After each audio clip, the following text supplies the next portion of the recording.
Por Claudia Cruz.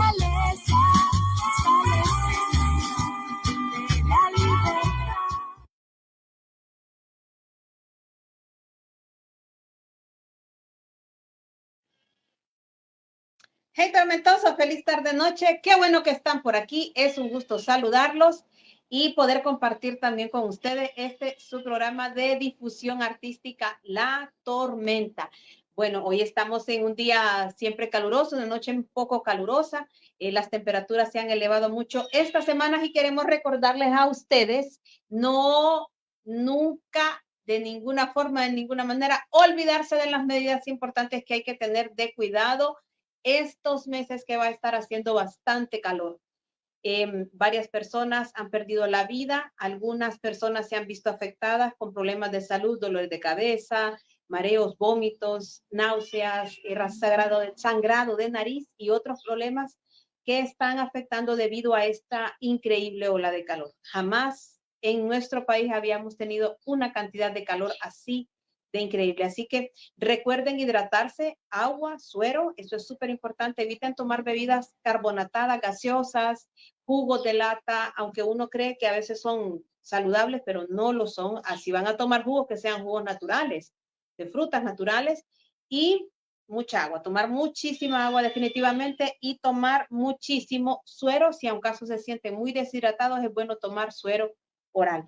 Hay que tratar de permanecer en un lugar fresco. Si hace demasiado calor, intenten refrescarse comprando una bolsita de agua. No importa que nos mojemos el pelito, ¿verdad? En esta época del año creo que el outfit y el look es lo que menos importa, pues la salud es todavía más importante. Si usted se siente mal y presenta alguno de los síntomas que ya he mencionado del golpe de calor, por favor acuda a la emergencia, porque lamentablemente muchas personas ya han sufrido fallecimientos, decesos debido a la ola de calor que nos está afectando y nos va a seguir afectando. Se supone que en esta época viene la lluvia ya, esperamos, deberíamos estar ya en lluvia porque mayo es un mes lluvioso, pero no ha llovido.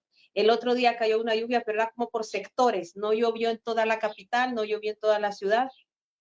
Aquí por mi lado solo cayó una media brisita y otros lugares hasta se inundaron.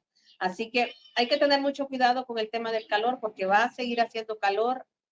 Y ustedes saben que generalmente en nuestro país llueve, pero siempre hace calor. Así que hay que tener mucho cuidado con eso. Hay que tener mucha precaución, especialmente con los niños y las personas mayores de 50 años, porque las afecciones cardíacas pueden incrementarse debido al golpe de calor. Si se nos sube la presión o se nos sube el azúcar, por ejemplo, las personas que tienen enfermedades base deben cuidarse muchísimo. Además, hoy, por ejemplo, está un poquito más despejada ya la bruma, se mira el cielo más claro y todo, pero todavía están esos gases en la atmósfera, en el ambiente, así que hay que tener cuidado. Si tenemos muchas enfermedades base o padecemos de las vías respiratorias, OPECO ha recomendado que usemos mascarilla para protegernos cuando andemos fuera de nuestras casas. Eso es muy importante. Y bueno, esperemos que también este tipo de acciones tengan las consecuencias para los gobiernos y para las personas que deben tener, porque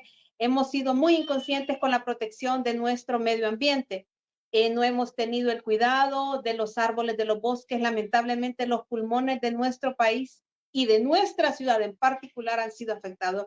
El pulmón más importante que tiene Honduras es la Tigra, que tiene Tegucigalpa, que, ¿verdad? Que tiene nuestras ciudades, es la Tigra y no está siendo bien tratada. La Tigra no está siendo bien protegida. De hecho, se está construyendo una colonia residencial en esa zona que no debería ser. Eso significa tala indiscriminada de una porción del bosque que es muy importante. Obviamente, viene en detrimento el tema del agua y ustedes saben que en la capital de la República el agua es un tema sumamente delicado. Aquí hay que cuidar muchísimo el agua porque no llega con frecuencia, sino hay que comprar agua de camión, etcétera, etcétera, etcétera. Entonces, los pulmones importantes de nuestra ciudad han sufrido. El Picacho también está en crisis y también es un pulmón importante. Y así, los cerros y las zonas aledañas a nuestra capital han sufrido muchísima tala, muchísima quema. Hemos visto en meses anteriores cómo se ha quemado el bosque y esto nos está afectando directamente a nosotros. Qué triste. Los seres humanos somos así, somos la única especie que daña su propio ecosistema. Bueno, en fin, a veces uno no se quiere enojar porque es que no, porque son cosas que uno dice, son cosas lógicas, pero no, los seres humanos no tenemos mucha lógica a veces. Los animales lo entienden mejor. Muy bien, entonces tengamos cuidado con este tema de las olas de calor, por favor, recuerden siempre hidratarse, recuerden siempre vestirse con ropa fresca, con ropa clara, ¿verdad? De telas que sean finas, delgadas, que no les provoquen demasiado calor. Si están en un lugar con aire acondicionado, tienen que tenerlo como a temperatura más templada, ni muy frío ni muy caliente, sino que más bien templado, porque también el cambio del clima nos afecta. Por eso muchas personas están padeciendo de enfermedades respiratorias. Hay que cuidarse, ¿verdad? De eso. Y bueno, si se sienten mal, como le digo, acudir a la emergencia, acudir a la emergencia. Yo que padezco de migraña, yo ahí me compro mis bolsitas de agua y me las pongo en la cabeza porque yo sé, ya sé como cuando me siento con algún tipo de malestar, de migraña, digo yo, ya, me va a pegar el feo. Así que me mojo la cabeza, me voy a tomar agua, me salgo o veo lo que hago, pero hay que tener esas medidas, ¿verdad? El trabajo es solo eso, un trabajo, no es su vida. Nada es más importante que la vida. Ningún empleo está por encima de la vida. Así que, por favor, seamos cuidadosos con eso, querrámonos, tratémonos bien. Bueno, vamos a continuar con nuestro programa después de hacer esta pequeña reflexión porque es importantísimo que la hagamos. No debemos perder nunca la perspectiva. Les recuerdo entonces que este mes estamos apoyando el trabajo literario de Tania Molina de El Salvador, nuestra querida poeta, y ahora les dejamos el video que ella nos ha enviado y a la que le agradecemos muchísimo por este espacio.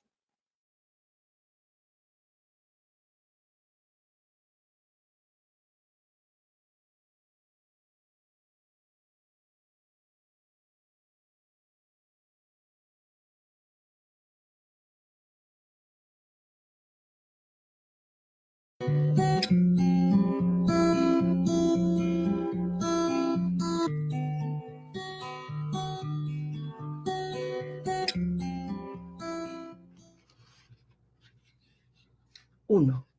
En mis manos arde un fuego intangible, inaccesible.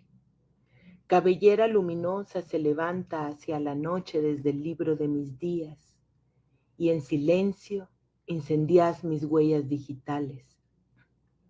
Cuando todo está en calma y mi carne al fin es digna compañera del ángel asesino que la habita, surgís vos arrebatándome el sonido, devorándome los pies y las caricias, y crecen las amapolas en la casa del viento, mientras mi piel germina en tu presencia.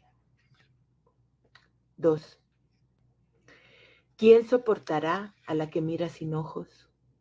¿Quién va a hablarle si su lenguaje es el viento recorriendo los ecos de tiempos sin tiempo? ¿Quién va a alcanzarle el sueño cuando vuela con alas de cartón como promesa del aire?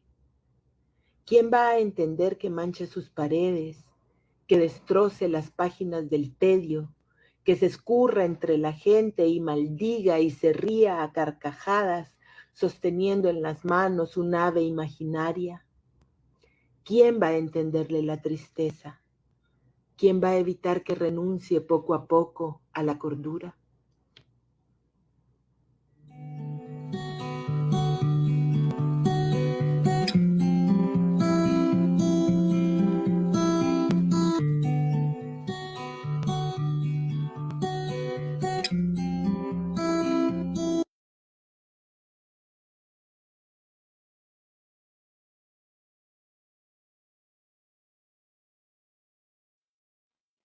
Bien tormentosos, ahí estaba el segmento de Axil con nuestra querida Tania Molina desde El Salvador, que nos ha enviado este video de su obra literaria.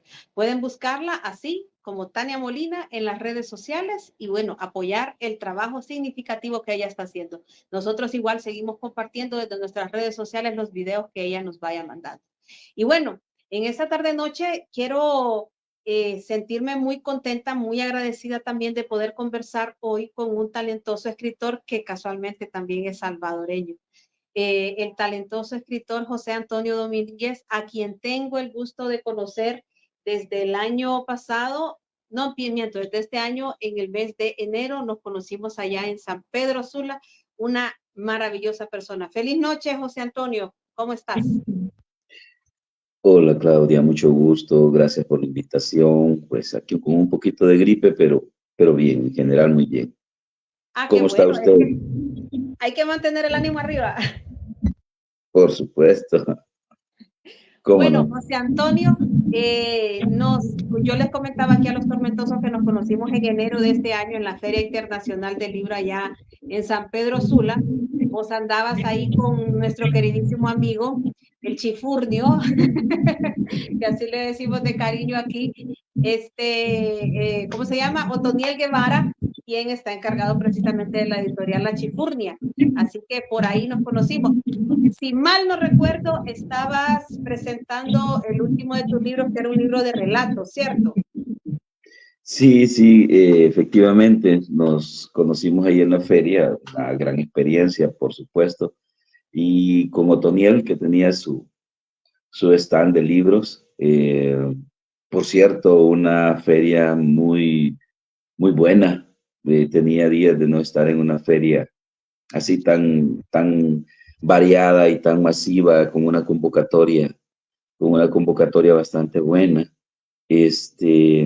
Y sí, pues estábamos presentando el libro que publicamos en octubre, noviembre del año pasado, que se llama Estación de los Vientos. Básicamente es un poemario que tiene un poco también de narrativa y un tanto testimonial sobre el tema de la migración, sí es cierto, y por ahí platicamos, me acuerdo que platicamos, Claudia. Sí, tuvimos la oportunidad de conversar un poquito acerca de algunas cosas, que hubo un conversatorio precisamente sobre tu libro.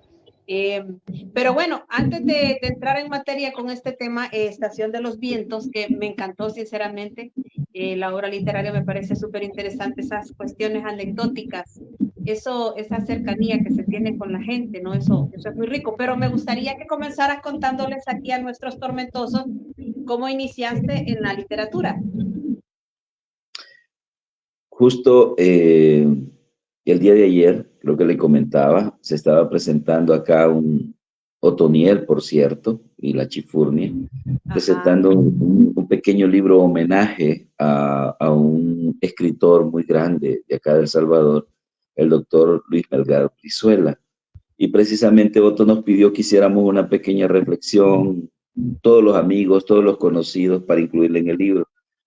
Y yo me puse a hacerla y descubrí precisamente que a través del doctor Luis Melgar Brizuela, a mí no voy a decir que se me desarrolló, pero sí entré, por decirlo así, en el mundo de la literatura un poco más, con un poquito más de conciencia, a pesar de que era un niño, ¿verdad? A pesar de que era un niño. Entonces, yo creo que esa sensibilidad que todos tenemos, con la que todos nacemos, ese asombro con el que todos nos encontramos con la realidad cuando vamos teniendo conciencia, necesita ciertos impulsos, ciertos espacios donde ir descubriendo que es una forma de vida. Y eso me pasó a mí desde chiquito, ¿verdad? Desde pequeño, al encontrarme con algunos libros, no voy a decir muchos, con pocos libros, ir encontrando que muchas veces los libros decían lo que yo quería decir, lo que yo sentía, ¿verdad? Entonces, y ahí va uno queriendo decir lo que le impacta de la vida, de la realidad, no solo una realidad exterior, sino que la realidad interior.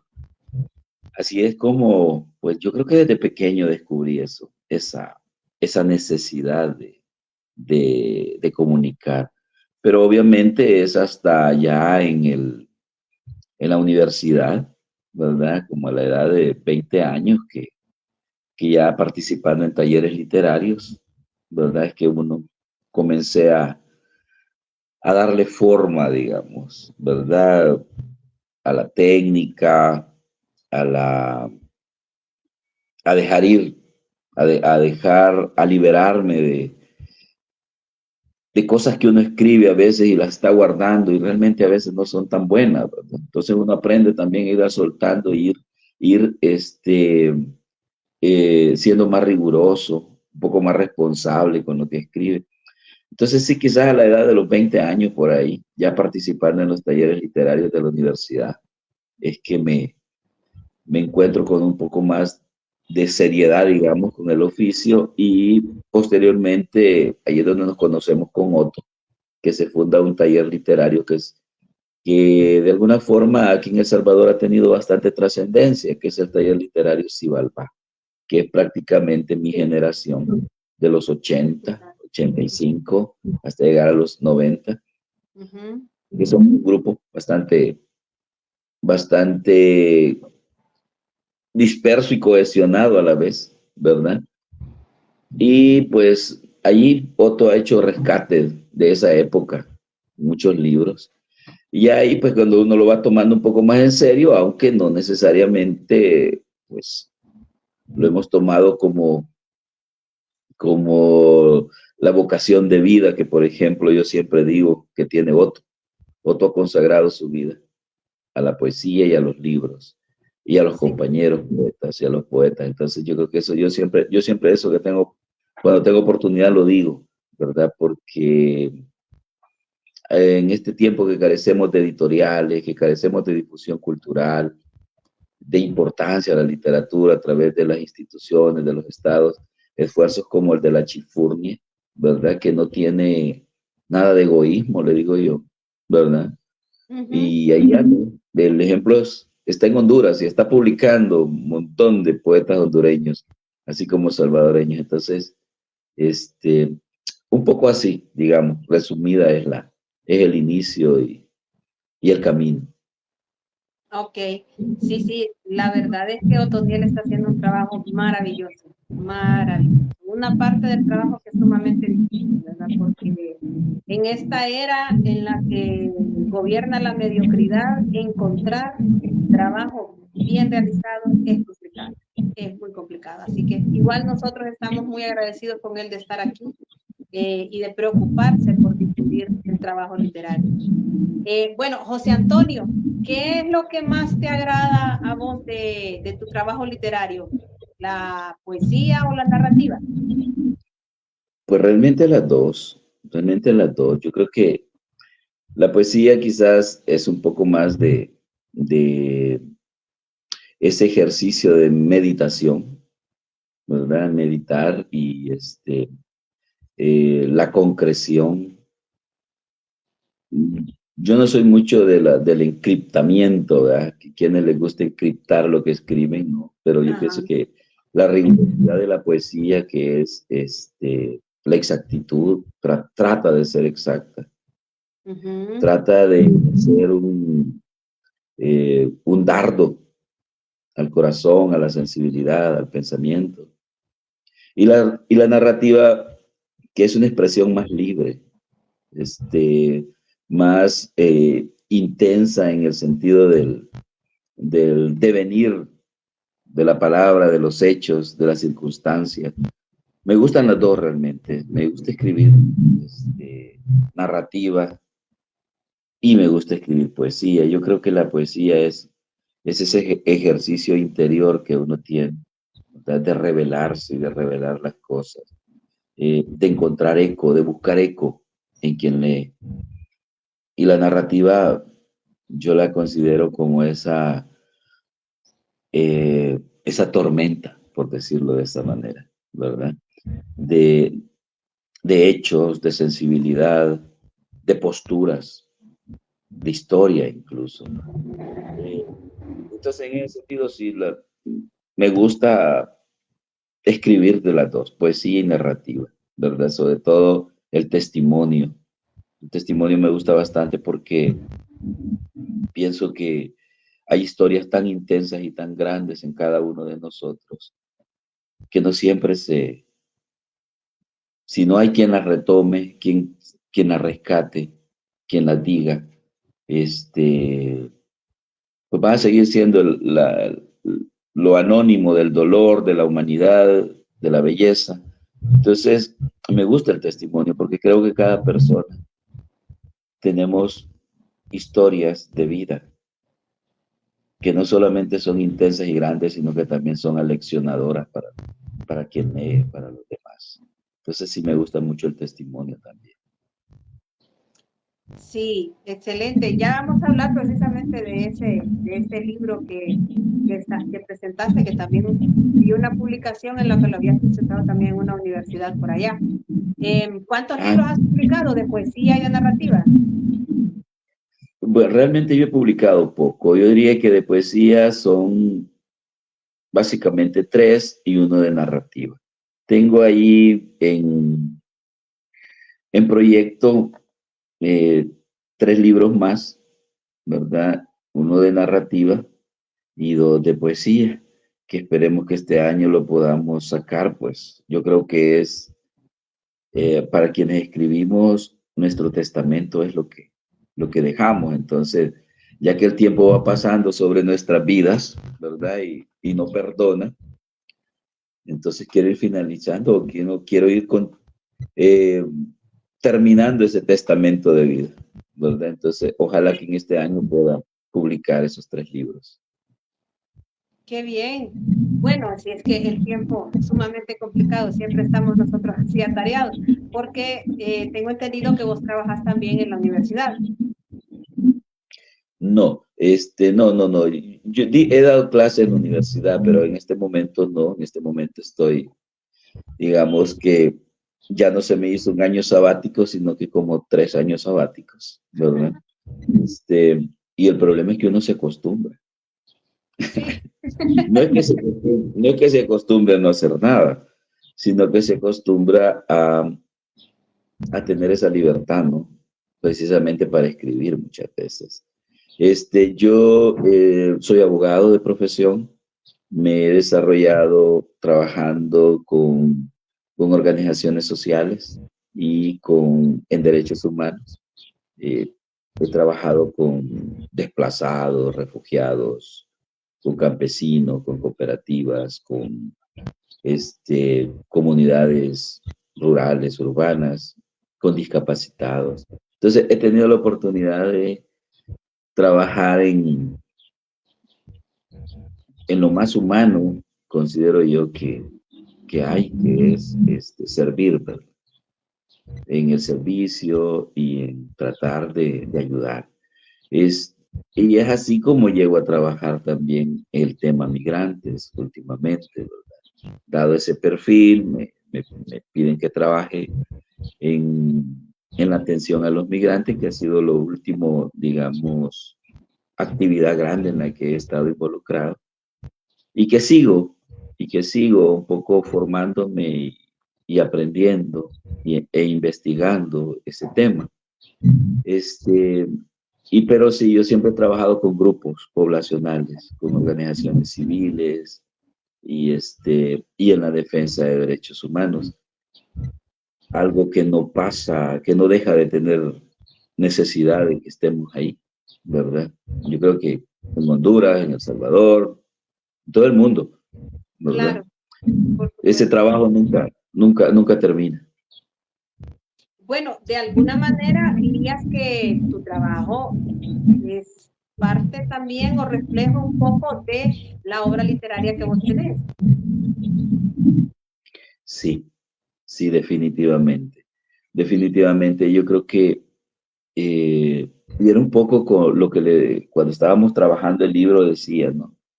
Que es una deuda que uno adquiere con la humanidad de los demás, de quienes te permiten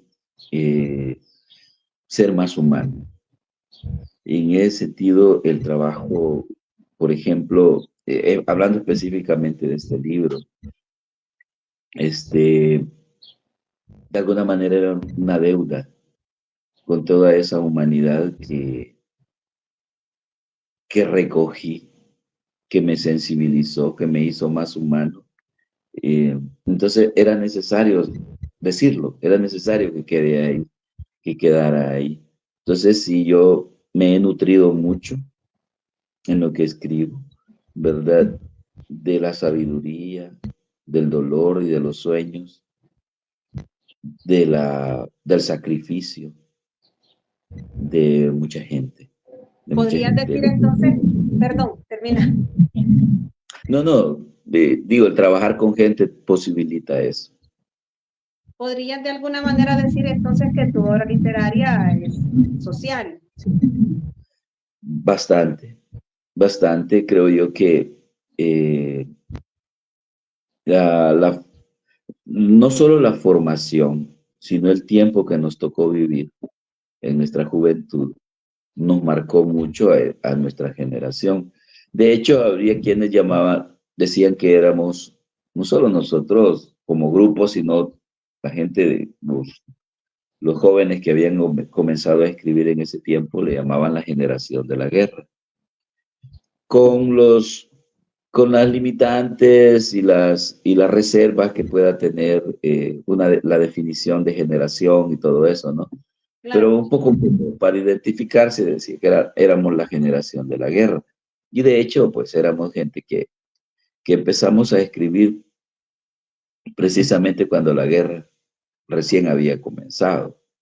Y nuestra prueba de ello es que un buen grupo eh, participamos, ¿verdad?, en los movimientos sociales y de alguna manera en los movimientos revolucionarios de la época, ¿verdad? Y tan así que el grupo prácticamente se desintegra o se dispersa, por decirlo así. Más que desintegrarse, se dispersa en los años 90, cuando ya viene el proceso de paz y cada quien empieza a agarrar su rumbo, los que eran médicos a la medicina, que éramos abogados a nuestras áreas de trabajo, los que eran educadores también, los que eran eh, que tenían otro tipo de carreras. Entonces, estamos muy marcados por eso, pero yo creo también que son etapas, ¿verdad? Hay algo bien importante y es que la memoria de ese tiempo está ahí presente siempre, está ahí porque fue algo que nos marcó al país, marcó a toda una sociedad y marcó a mi generación, definitivamente. Entonces No, y siempre la está ahí. historia, me parece que la historia de El Salvador está ahí, hubo un quiebre, un punto y aparte. El Salvador cambió definitivamente desde ese proceso. La historia se cuenta antes y después de la guerra en El Salvador, siempre. Yo sé que siempre la gente hace un antes y un después cuando cuenta esto. Es que yo nací antes de la guerra y que pasaba esto. Después de guerra pasó tal cosa. La gente, definitivamente, eso es como cuando a nosotros nos llegó el bicho. Definitivamente la historia cambió para Honduras cuando llegó el bicho. Sí, exactamente lo que usted está diciendo es cierto. Nosotros aquí partimos antes y después de la guerra. Y quizás la poesía, la literatura, el arte, hoy más que nunca, lo debemos reivindicar porque estamos viviendo un proceso en el cual se está tratando de sepultar la memoria, ¿verdad? De tergiversar la historia, en el sentido de decir que lo que sucedió en los años 80 realmente no sucedió, y si sucedió, no sucedió como lo conocemos o como lo vivimos. Claro. Y bueno, y ese desmontaje de la memoria no solamente es con una narrativa, sino que también es con la destrucción de símbolos y de monumentos.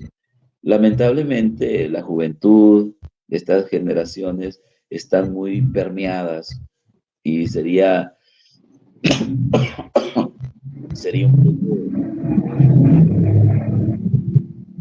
no sé si se puede tomar demasiado decir que están alienadas, pero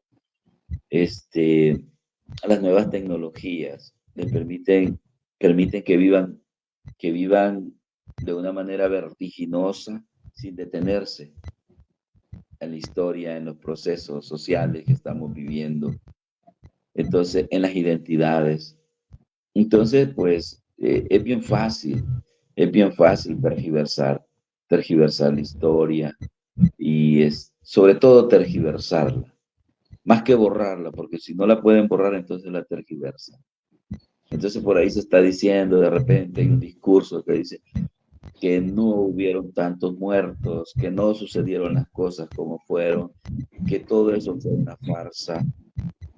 Y cuando ese discurso es precisamente la farsa, entonces esa desmemoria, creo yo que la custodia de la memoria y de la historia, Sí, de la conciencia, es el arte, es la literatura, es la poesía.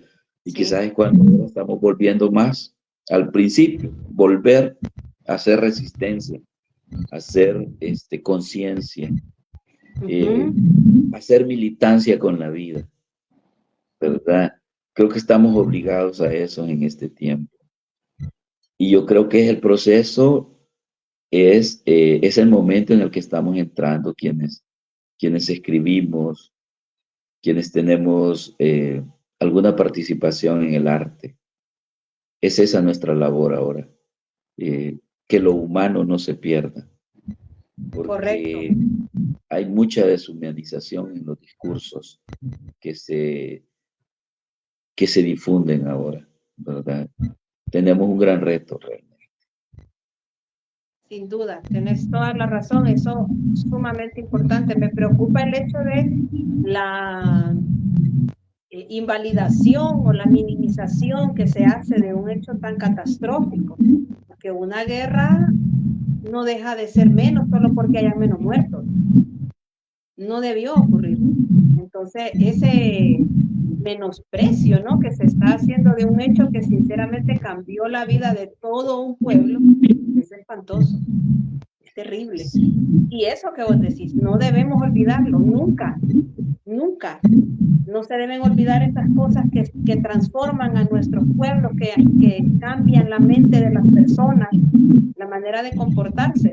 Y creo que, por ejemplo, en países como Europa, que sufrieron tantas guerras, que han sufrido tantas guerras, definitivamente la mentalidad de las personas cambia con cada uno de estos procesos. Y es que las guerras, y la guerra en El Salvador en particular, o sea, no solo es un evento terrible, ¿verdad? Es un evento hasta cierto punto necesario por los mismos procesos sociales que se llevan, pero con las consecuencias terribles de la guerra también Sí. en la humanidad. Allí es donde surge la humanidad, ¿verdad? Yo, a nivel de anécdota, claro, en nuestros tiempos de universidad, nosotros estábamos a la izquierda y celebrábamos las victorias de la izquierda y de la revolución y de la guerrilla. Éramos jóvenes también, estábamos convencidos, digamos, de un proyecto. Ya luego trabajando, y bueno, y yo siempre he resentido, aunque ahora ya hay un poco más de trabajo sobre eso, que conocíamos muchos testimonios, eh, mucho dolor, pero mucha heroicidad y mucha humanidad de parte de quienes habían estado del lado de la izquierda. Y había muy poco sobre la experiencia, la historia de la gente que había participado por la otra parte, que era el ejército. Ahora ya hay un poco más de apertura, hablan sobre su experiencia militar, ¿verdad? Pero la anécdota es que estando en México, un día me tocó atender a un señor que necesitaba ayuda. Bueno, lo estuvimos ayudando y todo, pero él había sido militar, había sido soldado y comenzó a contarme su experiencia y a contarme sus experiencias de humanidad que vivió en la guerra, el compañerismo, la entrega entre ellos, ese amor. Y entonces uno entiende que una guerra es lo más terrible que puede haber, pero al mismo tiempo, paradójicamente, saca lo mejor de la humanidad muchas veces. Entonces, olvidar un evento como ese, eh, ahora que hay tantos medios para recordar, ¿verdad? Para educar en la paz y en lo que hay detrás de todo conflicto, es triste que se quiera borrar, ¿verdad? Que se quiera olvidar así, desmontando la memoria, ¿verdad? Destruyendo los símbolos y, y fomentando un discurso de odio a todo lo que recuerda, ¿verdad? A todo lo que recuerda a los caídos, a los desaparecidos, a los, a los asesinados. Y aquí hablamos de todo, ¿no? Porque, como le decía, hoy que Otoniel nos decía de hacer ese ejercicio, yo hacía mi remembranza y me tocaba ver todo, trataba de ver todo, no solamente la parte con lo que yo me identificaba, la parte con la que yo estaba de acuerdo, sino con todo, porque humanos somos todos, ¿verdad? Y el dolor no tiene género, ni tiene opción política, ni partido, ¿verdad? Y así debería de ser la humanidad también. Correcto, sin duda alguna, totalmente de acuerdo, así es. Bueno, vamos a hacer ahorita, José Antonio, una pequeña pausa, vamos al segmento de proscenio y luego seguimos conversando con vos. Así que tómate ahí un vasito de agua, un tecito, descansa un poquito y seguimos conversando en un rato. Con gusto, Claudia. Bueno, tormentosos, vamos al segmento de proscenio, así que ustedes acomódense ahí, tengan listas sus palomitas porque aquí les traemos un cortometraje hondureño para que lo disfruten.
hombre.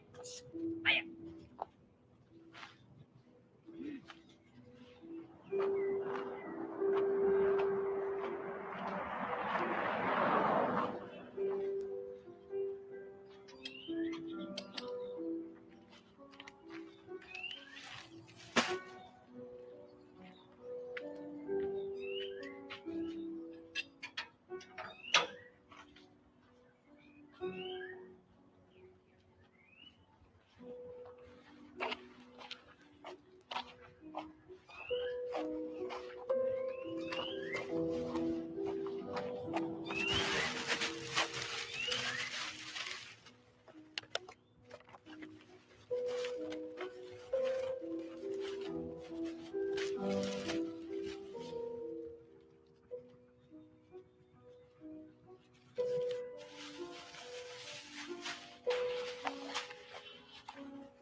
Qué barbaridad.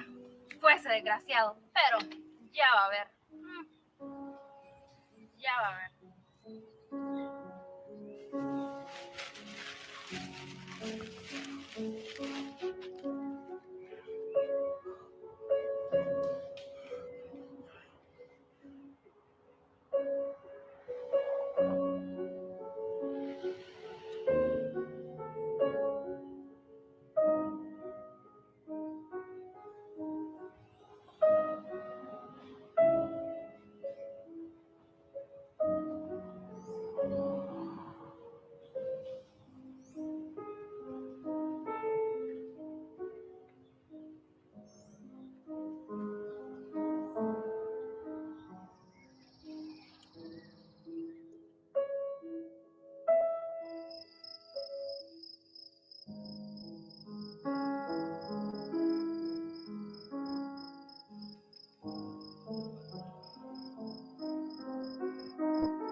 Vos, aquí no es para estar durmiendo, hombre.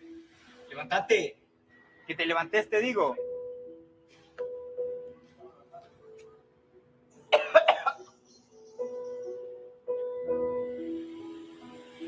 Vaya, vaya, espérate, andate. ¡Andate, hombre! Gracias.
vos qué puerca te pasa, deja la basura ahí. ¡Qué barbaridad! Vos sos el que siempre me hace clase el agua en la basura. ¡Andate de aquí!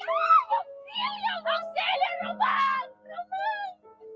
¡Ay, no! ¡Que el que vaya me atacó y me arde! ¿Qué te pasa, hoja? Si golpeas acá, te mato, ¿viste?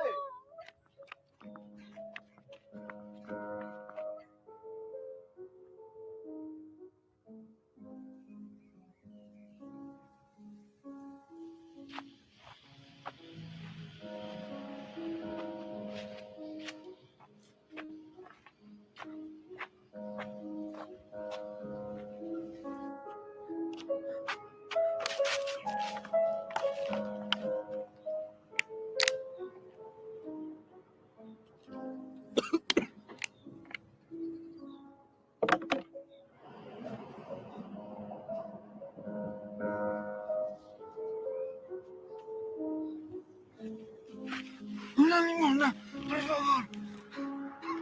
Que tengo hambre. Tengo hambre.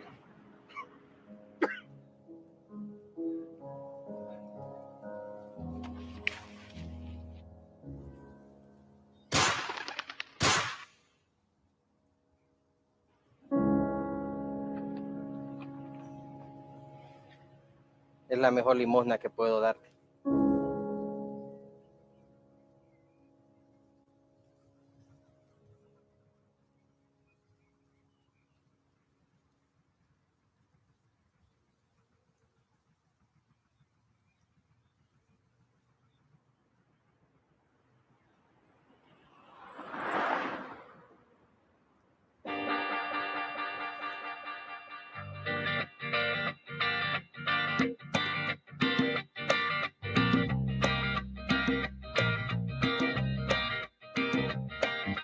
Veo el periódico, el televisor, hay sangre derramada.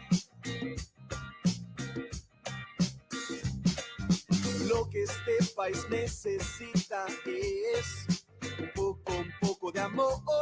Wow, wow, wow. Lo que Honduras necesita es un poco de amor.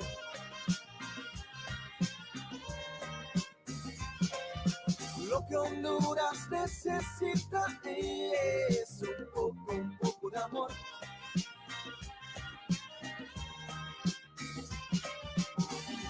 Y porque hay tanta violencia, olvidemos nuestras diferencias. Si todos somos iguales, hoy es tiempo de amar, hay que amar y dejarse amar.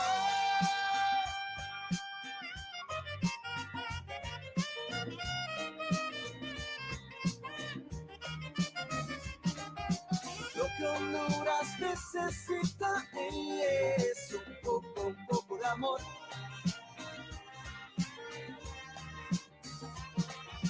Lo que Honduras necesita es un poco de amor.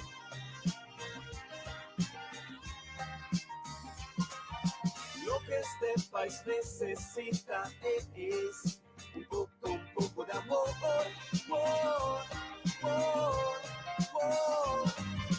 Lo que Honduras necesita es un poco.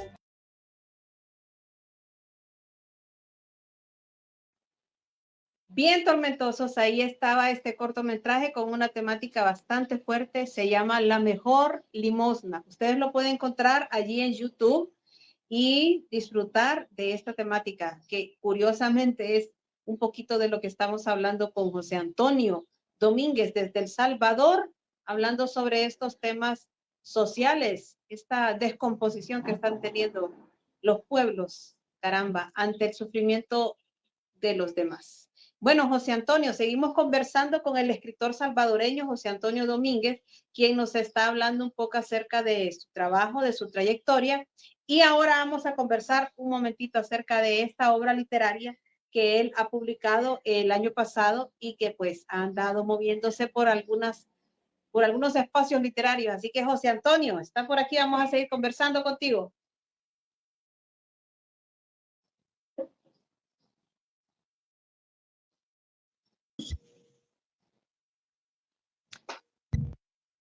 Bien, José Antonio, bueno, ahí estaba el cortometraje que mira, hablando sobre temas sociales, ¿no? Y esa poca memoria que tienen las personas a veces, ¿verdad? El menosprecio que tienen por los de la misma especie es un poco complicada.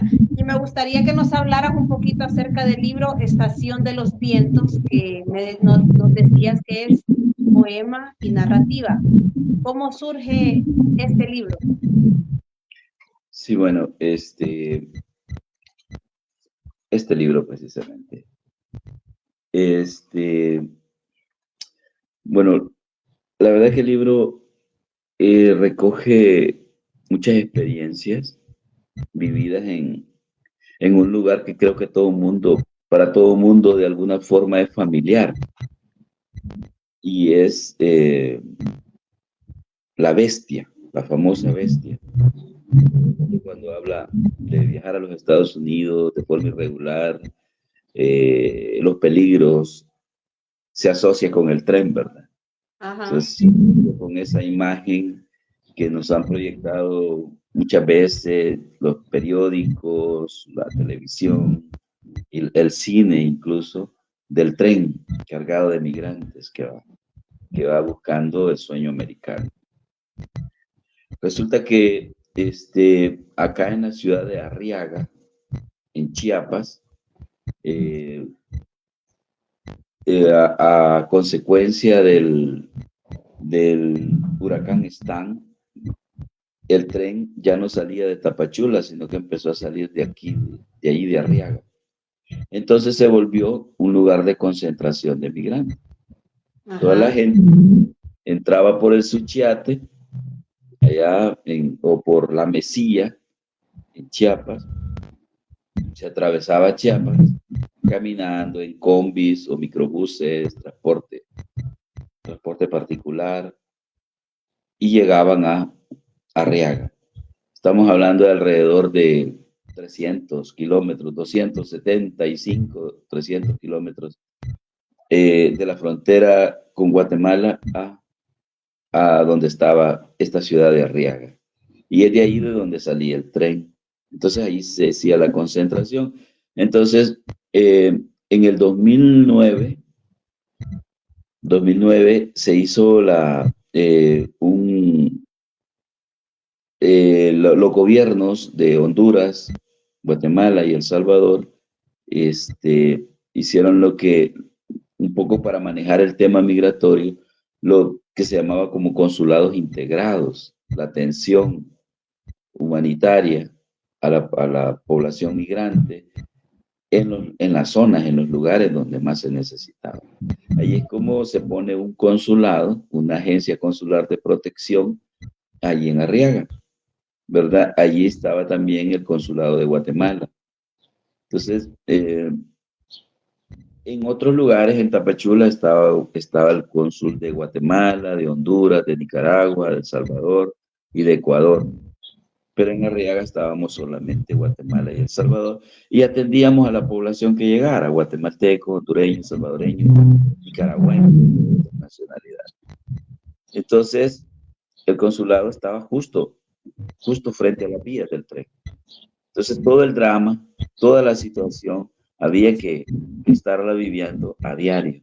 Y nuestra oficina se convirtió en una especie de oasis, donde llegaba la gente, encontraba un poco de aire acondicionado, agua, una sopa o una galleta, una telefónica, un registro por cualquier cosa, ¿verdad? En el caso de los salvadoreños, documentos de identidad, porque tal vez se los habían robado, los habían perdido, denuncias, acompañamientos de la fiscalía o por violaciones a derechos humanos. Entonces, búsqueda de familiares, contacto, entonces todo ese servicio, por decirlo así, se daba sin distinción, aunque obviamente pues teníamos limitantes porque la mayoría de conexiones estaban hacia El Salvador, los familiares, llamadas a otros lugares de México, con familiares, la gente que iba, pero igual lo hacíamos con la gente de Honduras, ¿verdad? Con Guatemala no, porque tenía su representante ahí.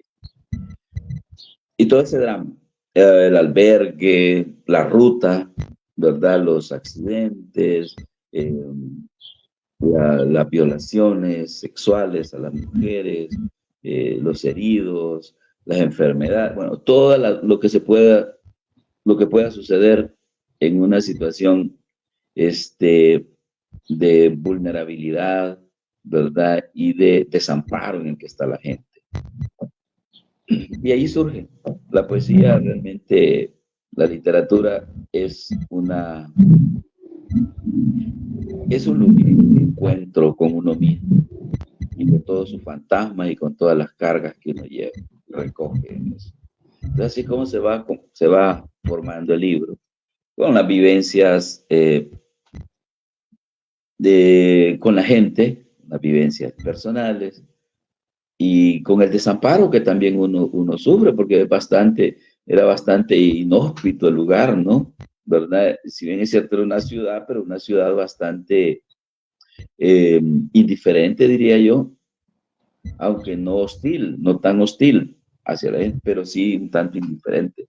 Entonces, no dejábamos de ser también nosotros migrantes, en otra calidad, con otras condiciones, ¿verdad?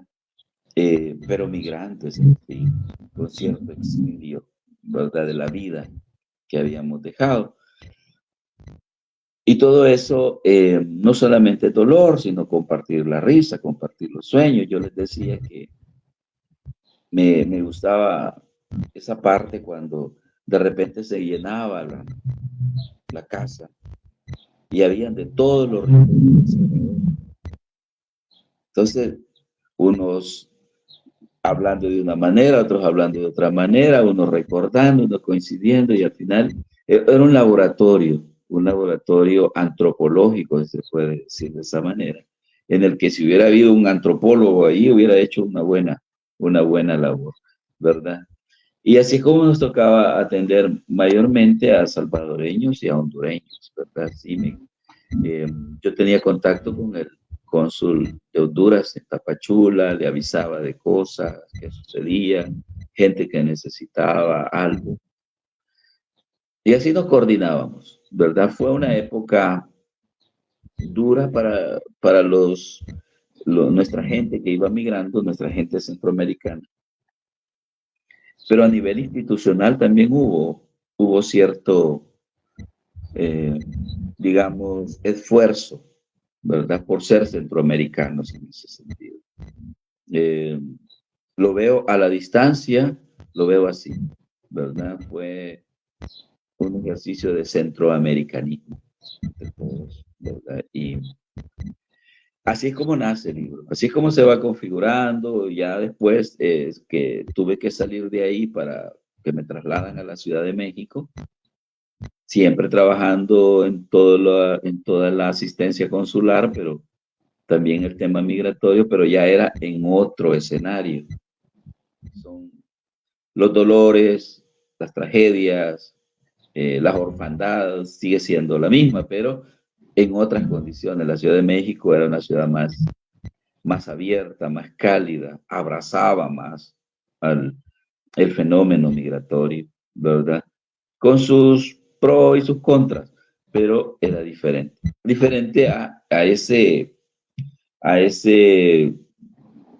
digamos, a ese ecosistema trágico que era Arriaga. El libro está ilustrado por un pintor, un artista visual, caricaturista, conocido como Alecus, quien trabaja para uno de los periódicos más grandes. Y él nos cedió algunas ilustraciones que precisamente hablan, digamos, del migrante. Por ejemplo, quiero ver, aquí está. Ahí se ve, sí, ¿verdad? Sí, sí. Y al interior también hay algunas ilustraciones. ¡Wow! ¡Qué linda! Sí, son muy buenas, sí, y tuvimos digamos, la generosidad de parte de él Ajá, de, qué de interesante. prestarnos estas ilustraciones para que se correspondieran con los textos, ¿verdad? Ajá, El libro, pues, habla de la estación de los vientos. ajá. ¿Por qué se llama Estación de los Vientos?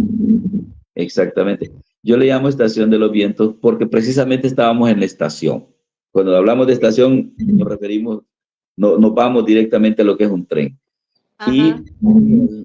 por su situación geográfica, es un lugar donde hay mucho viento fuerte. Ah, De claro. hecho, hubieron accidentes en el que el viento tiró del tren a algunas personas. Era tan fuerte que las tiró, ¿verdad? Entonces, es conocido como la ciudad de los vientos, por eso yo le llamo estación de los vientos. Claro. Además, por el hecho de que era el lugar donde la gente de alguna manera hacía una pausa para continuar, ¿no? La gente que iba en la movilidad, entonces ahí se quedaba un rato, como decimos, para tomar agua, para descansar, para comer algo. Sí, sí, porque a muchos continuaban su camino por autobús o incluso caminando, los que no se querían arriesgar al tren, ¿verdad? Seguían su ruta. Pero sí, tiene por eso, ¿no? Por estación, porque es signo de detenerse, de llegada y también de partida, ¿verdad? Del tren. Y pues obviamente los vientos ahí el viento es un protagonista en esa ciudad y en el libro. Entonces, por eso se llama Estación de los Vientos. Y entonces el libro va hablando un poco del lugar, de la casa, de una casa de más de 100 años en la que estábamos, ¿verdad? Con toda la historia que puede guardar una casa así. Luego va hablando de la estación y va hablando del tren en sus diferentes estados o situaciones, pero también los estados anímicos. Me imagino que, bueno, dentro de todas esas cosas y situaciones que viviste, muy fuertes, me imagino, sumamente potentes, porque ver a los amigos, a los compatriotas, a los compañeros, a los hermanos en esa situación, sé que es muy doloroso. Creo que en algunos casos la gente se acostumbra, ¿verdad? Después de cierto tiempo, a ver ciertos comportamientos o ciertas situaciones, pero no es como que como que es algo que te va agradando, no, simplemente lo vas normalizando, vas aprendiendo que así es como funciona, ¿no? Esa parte del mundo. Supongo que tenés anécdotas que incluso no están contadas en el libro y que de alguna manera marcaron también tu trabajo y tu persona. Sí, definitivamente. De hecho, el libro tiene como título principal Estación de los Vientos, pero tiene un subtítulo que dice Estación de los Vientos. Porque igual, la muerte es un protagonista que está ahí. Aunque no sea una muerte física específica, que sí las hay muchas, pero hay algo que muere siempre. Hay algo que va muriendo precisamente tal como lo está diciendo, ¿no? Esa normalización implica de alguna forma también que algo se nos muere dentro. Se nos muere un poco de humanidad cuando normalizamos eso. Porque bueno, el fenómeno de la migración no solamente es la necesidad de movilizarse, ahora se le llama la movilidad humana, la necesidad de ir de un lado a otro, esa necesidad tan humana de movernos, de ir de un lugar a otro, no solamente es eso, también es un negocio. También es un negocio que va de lo grande a lo más pequeño, ¿no? Del gran traficante, bueno, aquí en El Salvador, yo no sé si en Honduras, pero señalaban, se dedicaban al tráfico de migrantes, porque son redes tan grandes, ¿no? Que tienen tantas conexiones que se encuentra de todo. Hasta el que vive de eso, el que vive darle una indicación, digamos, dónde llegar mejor por unas monedas, o el que vende alguna cosa. Creo, a partir del 2014, se comenzó a tratar de controlar el tren, por lo menos en lo que era Chiapas, ¿no? Y eso, pues, de alguna manera generó en el negocio, por decirlo así, un cambio, ¿no?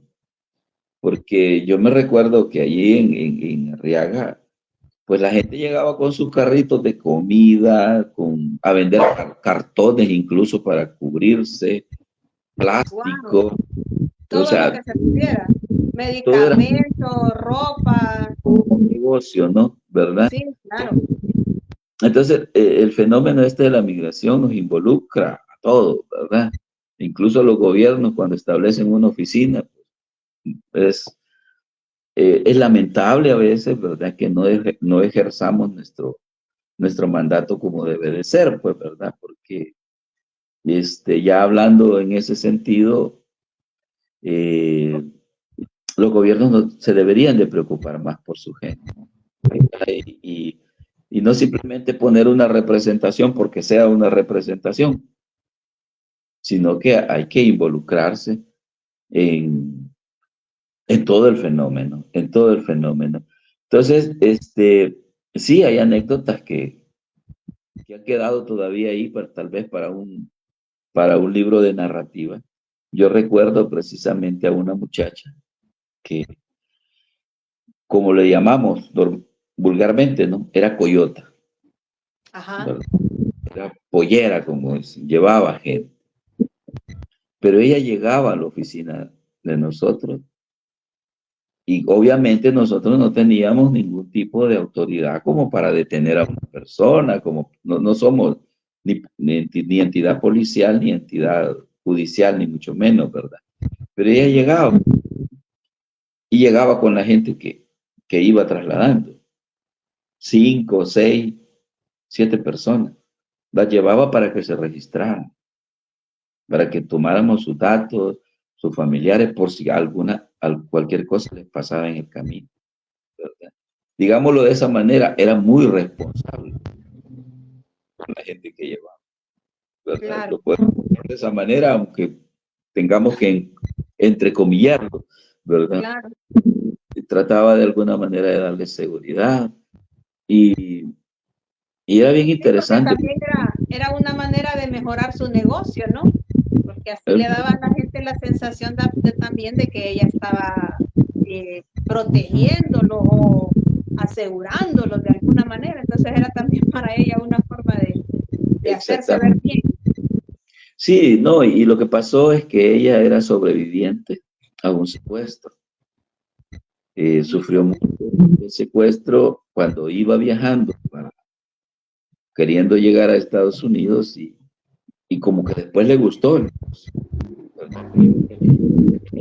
Y como que le entendió al trámite y dijo, por aquí puede haber un negocio. Conocen la ruta y ven que ya se les facilitó una vez pasar y empiezan a acompañar a otro. Entonces, bueno, y de esa manera hay gente presa y condenada en México, que no era, digamos, estrictamente un pollero o un coyote, pero lo habían deportado tantas veces o no lograba pasar, que cada vez que intentaba hacer el viaje se llevaba más. Les decía, vamos, yo conozco el camino. Y de esa manera el criminal de ser condenado. Porque ese es un punto. Hay una población centroamericana detenida en México, ¿verdad? Por diversos delitos, pero entre ellos también por tráfico de personas. Sí, entonces, claro. Creo que las penas han ido aumentando también con el paso de los años, eso precisamente, el tráfico de personas, porque ha ido en crecimiento el tráfico de personas. Entonces, igual, algunos gobiernos han puesto más rigurosas leyes que eviten, pero yo creo que es como bien difícil, pues hasta que los países no cambien sus políticas económicas y sociales, es muy difícil la gente no intente migrar. Sí, ¿verdad? O sea, se reconoce como derecho humano el que nos podamos movilizar de un lugar a otro, Sí, pero por supuesto, bajo las reglas. Pero sucede que las reglas son un muro, digamos, son un muro para poder continuar buscando nuevos horizontes. Entonces,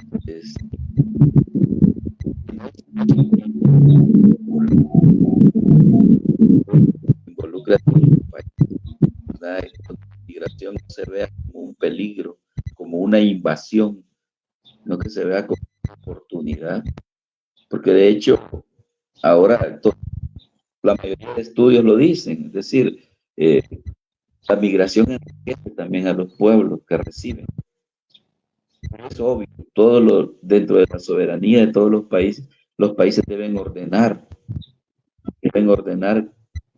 deben de gestionar fenómenos como la migración. Entonces, es bien complicado, es algo que considero que no va a terminar, que va a seguir para bien o para mal. Tenemos a Estados Unidos cerca y es el país más poderoso del mundo y ellos nos proyectan su modelo de vida.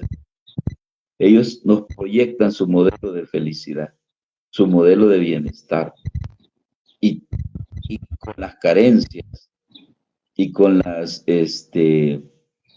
todas las debilidades de nuestra sociedad, es obvio que el afán va a ser ir a buscar esa perfección, así entre comillas, en Estados Unidos. Estados Unidos nos proyecta su modelo de vida y nosotros queremos estar ahí, queremos participar, disfrutar de todo lo que es difícil si no se aborda el tema desde una perspectiva no solo humana, sino que económica, y con un cambio de mentalidad, un cambio cultural. correcto. ¿No? Es importante, creo yo, reivindicar nuestra cultura, ¿no? Reivindicar lo nuestro. Por supuesto que sí. Por supuesto que sí. Bueno, José Antonio, podríamos conversar toda la vida sobre este tema y no nos terminaríamos de concluir en nada, no terminaríamos de aterrizar y seguiríamos y podríamos ser eternos. Así que por esta vez lo vamos a dejar hasta aquí. Te agradezco muchísimo el tiempo que nos has regalado para conversar acerca de tu trabajo y de tus experiencias de esta obra literaria. ¿Dónde pueden encontrar las personas el libro Estación de los Vientos? Pues yo creo, bueno, en El Salvador no hemos tenido muy buena estrategia, digamos, de distribución, todavía estamos en eso, pero en Honduras, con la Chifurnia, ellos son los que lo han colocado, no sé exactamente en qué lugar, ¿verdad? Pero sí queremos meterlo a varias librerías, ¿verdad? Dejarlo en varias librerías para ver que se pueda leer, ¿verdad? Que se pueda encontrar algo interesante en él. Correcto. ¿Y los tormentosos, dónde te encuentran en tus redes sociales? Bueno, básicamente yo solo utilizo, en todo caso, el Facebook, J.A. Domínguez, nada más. No soy muy de redes sociales, pero ese medio creo yo que llega al alcance de todos. Entonces, por ahí, ¿verdad? Si hay alguna oportunidad de conversar con alguien, pues por ahí lo podemos hacer. J. Domínguez, así nada más. A. Domínguez. J. Domínguez. Ok. Bueno, te agradezco muchísimo, José Antonio, el tiempo que nos has regalado y esperamos encontrarnos nuevamente, quizás en la Feria Internacional del Libro, con esas obras que decís que ya vas a sacar. Vamos a estar pendientes de esas obras porque también las queremos leer, las queremos escuchar, las queremos tener en nuestras manos. Gracias, Claudia. Muchas gracias. Bueno, tormentosos, nos estamos despidiendo y les recordamos a ustedes también nuestras redes sociales en Facebook como La Tormenta o en mi cuenta personal Claudia Cruz, en Instagram como La Tormenta 76, en TikTok como La Tormenta Cruz y en Telegram también me pueden localizar como La Tormenta. Y bueno, por ahí estamos entonces comunicándonos y seguimos conversando. Muchísimas gracias a ustedes y los esperamos la próxima. Cuídense, recuerden que la tormenta y la paz están siempre en su interior. Hasta la próxima.